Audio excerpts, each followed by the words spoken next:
Have you been rejected by a date? By a job? And felt the deep pain, the harsh sting of rejection? I'm here to tell you that you can get past this. You can come back bigger than ever, stronger than ever, better than ever. Not only is it possible, but it's done by great minds all the time. And in this video, I'm going to tell you how. It starts with your mind. Because at the end of the day, this game is mental. Because being a winner or a loser starts in your head. And because it's mental, ultimately, you can change it. One of the core teachings of Stoicism is, you may not control other people's minds, but you do control your own. So someone or something can reject you, because it's not up to you. But how you respond to that rejection is up to you. It's easy to forget, but you have precise emotional control over how you respond to everything that happens to you. Because who has more influence over your own emotions than you do? That means you can reject rejection. And you should. As the emperor of your mind, you decide.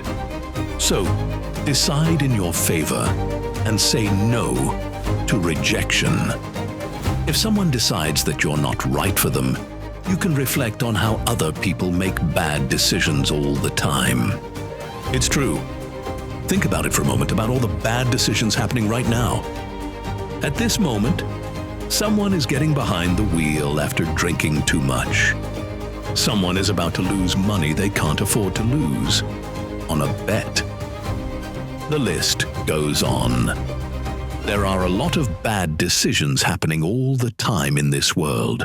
If someone in your circle makes a bad decision about you, is it really so surprising? Bad decisions are common. Take a moment to feel bad for their mistake and then move on. You don't have to stab yourself with the pain of their bad decision. As Epictetus said, no one can hurt you without your permission. For jobs, it's the same. It's even easier for companies to make mistakes because at least a person has seen you and known you in person. Today, most job interviews and processes start virtually, often without any human input at all. Many of those decisions turn out to be wrong. That's more about them than you. Finally, you've probably heard that expression. There are many fish in the sea. There are thousands, if not millions, of people you could date and ways to make money. Even just one of those, well developed, will probably satisfy you. So why get bent out of shape if one of them doesn't work out? There's more where that came from. There are more opportunities than the one you didn't get. It's the outcome that matters. You need to keep pushing until you get there with the opportunity that works. In this regard, as Stoics, our attitude is simple.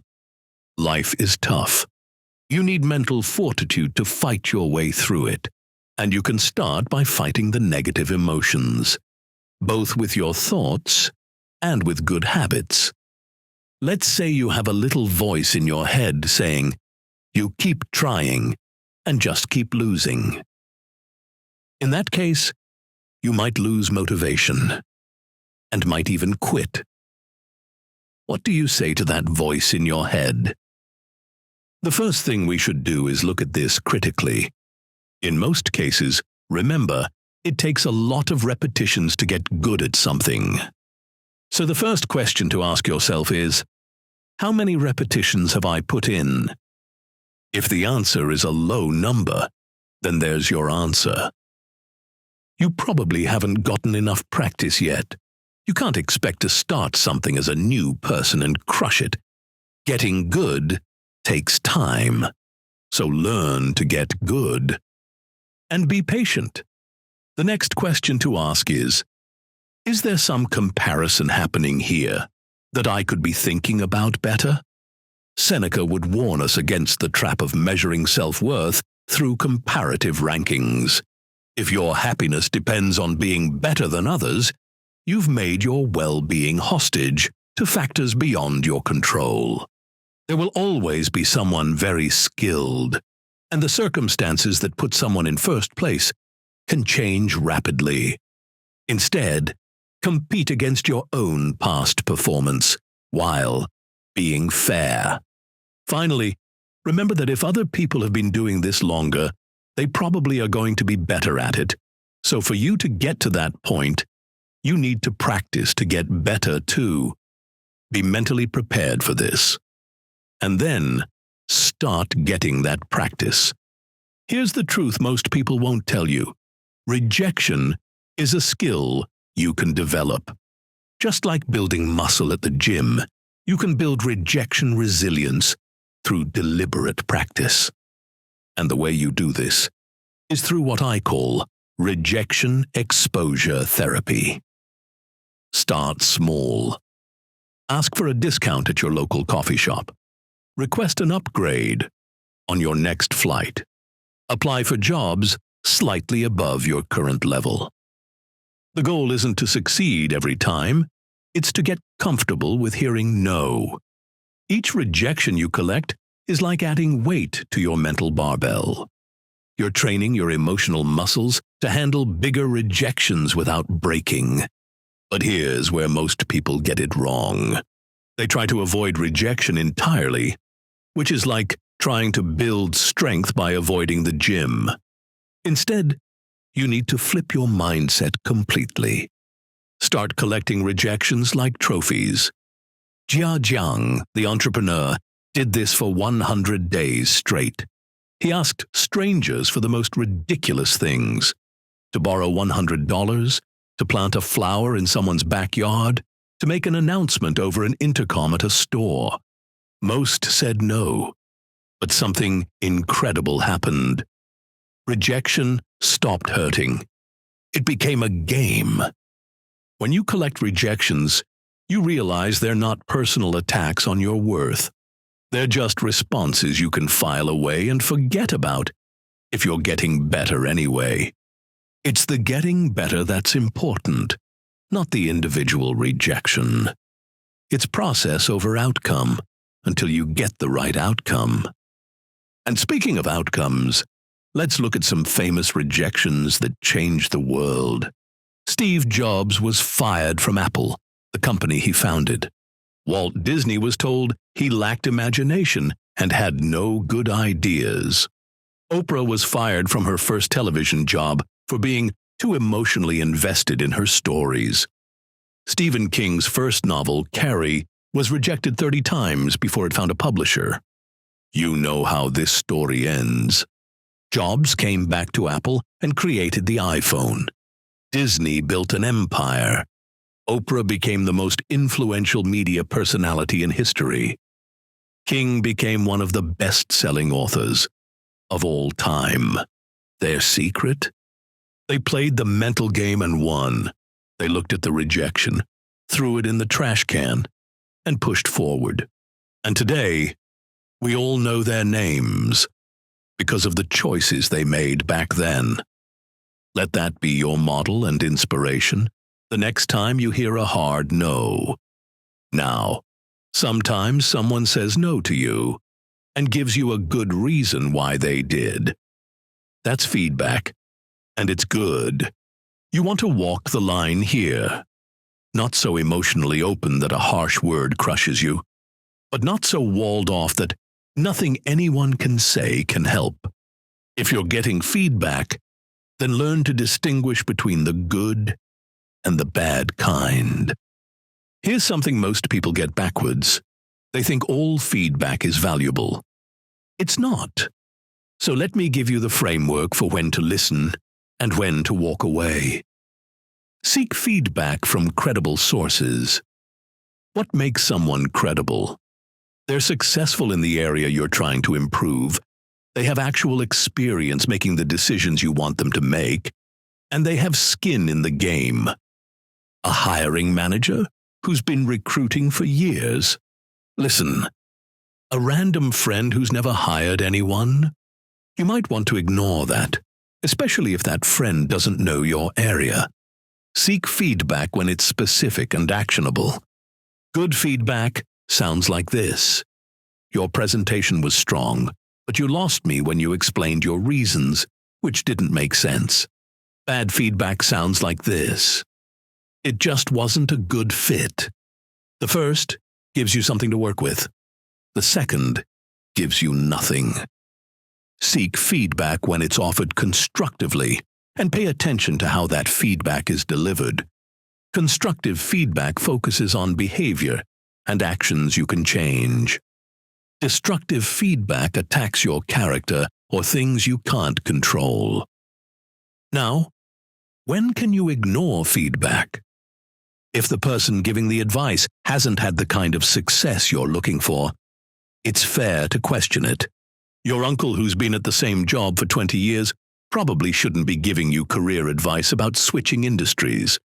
Your friend who hasn't been on a date in years shouldn't be coaching you on dating. Ignore feedback that's emotionally charged. If someone's angry, frustrated, or clearly having a bad day, their feedback is going to be affected by their negative emotional state. Come back to them later when they're calmer. Or better yet, find someone else entirely. Disregard feedback that contradicts your core values. If someone tells you to compromise who you are fundamentally to get what you want, that's not feedback. That's bad advice. You have the right to be who you want to be. And you definitely, always, have the right to be ethical. Set aside feedback from people who have nothing to lose. Random online comments, casual acquaintances, people who will never see you again. Their opinions cost them nothing to give and should cost you nothing to ignore. Finally, if someone is giving you feedback that is trying to make you pay for something, feel free to be very skeptical. It might have value, but you're right to question it. Here's the golden rule. Feedback is only valuable if it comes from someone whose opinion you would actively seek out. If you wouldn't go to them for advice, don't let their unsolicited advice affect you. So go out there. Try. Accept the rejections that you get with feedback, and then come back twice as hard and win. This is what separates the winners from the quitters. They use rejection as rocket fuel. They don't just bounce back from rejection. They use it to launch themselves higher than they ever would have gone without it. You can use rejection to motivate your self-improvement. When someone rejects you, they're essentially giving you a roadmap to success. They're telling you, whether directly or indirectly, what needs to change. In this situation, it pays to have a prove them wrong mentality. When someone tells you that you can't do something, you now have a mission. Every morning when you wake up, remind yourself you're proving that their assessment was wrong. Michael Jordan used this mentality his entire career. He was cut from his high school basketball team. Instead of giving up, he used that rejection to fuel one of the greatest careers in sports history. He kept a mental list of every slight, every doubt, every person who underestimated him, and he used that list to push himself harder than anyone else was willing to go. So find your motivation, and then support it along the way. One way you can do this is to track and celebrate your progress. You need to see concrete evidence that you're improving, or you might falter. If you're job hunting, track how many applications you send, how many interviews you get, how your interview skills improve. If you're dating, track how many conversations you start, how many dates you go on, how your confidence grows. Got a call back after a rejection? Celebrate it. Had a better conversation on a date than last time? Celebrate. Don't be shy about recognizing your achievements. They matter. You may have noticed that we're focusing on actions here. As Stoics, we are big believers in action. Words are nice, but they only go so far. To excel, you need actions to back up your words. Seneca said, "The act of living is different from merely being alive." And Epictetus said, "First say to yourself what you would be, and then do what you have to do." What you have to do when you face rejection is to go out there and combine your thoughts and actions until you get the outcome that rejection blocked. Now, let's be clear. You should accept a no if someone says no to you. Respect that, and don't try to change that, especially in a one-on-one setting. But if we're talking about a system, you can always try again. That's not a rejection that has to stop you.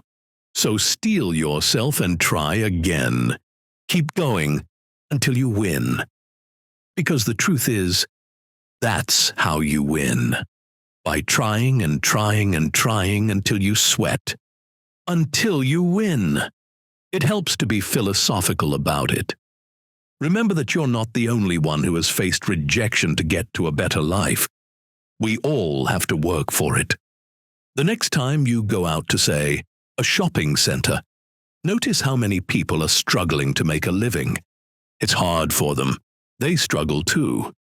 You are not alone in your struggles. We all have to work hard and face pain and conditions we don't like in this world. That's what Stoicism is about. Facing up to it and then making the most of it. And then winning. When you look at things like that, it becomes easier to bear your own troubles. But it hurts, you might say. I don't like to be rejected. None of us like it. So you should set aside time to work with your thoughts and your feelings until you can accept it and reach higher. In this regard, your thoughts and your actions should go hand in hand. Each one should help raise the other. Between each rejection and your next attempt, there should be a period of reflection. Ask yourself, what pattern am I seeing across multiple rejections? What adjustments can I make to improve my odds? You want to keep that steady drive going, while also getting slightly better with each attempt. For this, the Stoics can offer us a framework. They divided things into 3 categories. What's good, virtue, what's bad, vice, and what's indifferent, everything else. Within indifferent things, they recognize that some are naturally preferred, like health, wealth, or success, while others are dispreferred, like sickness, poverty, or failure. The key insight is that these preferred indifferents, while naturally desirable, shouldn't be the source of your happiness or distress because they're largely outside your control. You can influence them through your actions, but you can't guarantee them. So when facing repeated attempts at something, the Stoic approach is to shift your focus from the outcome, which involves luck, timing, other people's decisions, to the process, which you control completely.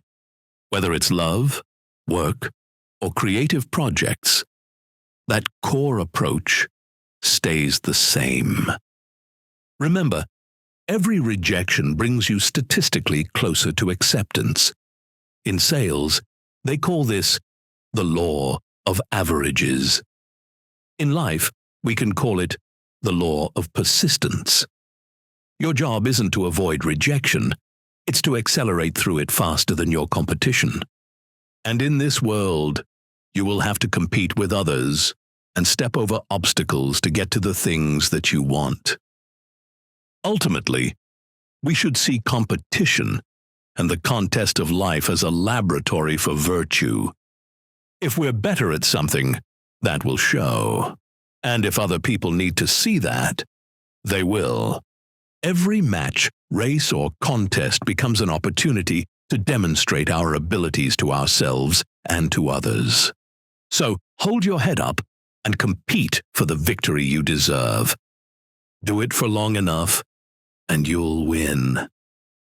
So here's where we stand. You now have the complete toolkit for turning rejection into something you can rebound from and improve on. Keep in mind that when someone says no to you, they're making a decision based on their limited perspective, their current needs, and often their own bad judgment. You don't have to accept their assessment as truth. As the emperor of your own mind, you get to decide what rejection means. If you decide it doesn't matter, it doesn't matter. One way you can get better at this is to practice accepting rejection. Begin with small asks, that coffee shop discount or flight upgrade, or job application for which you're slightly underqualified. Collect them like trophies. Each one is making you stronger, more resilient, and less afraid of the word that stops most people dead in their tracks.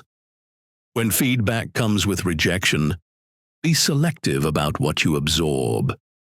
Listen to sources who have skin in the game and can offer specific, actionable insights. Ignore the rest. People who don't know what they're talking about, like random internet strangers, don't deserve space in your head.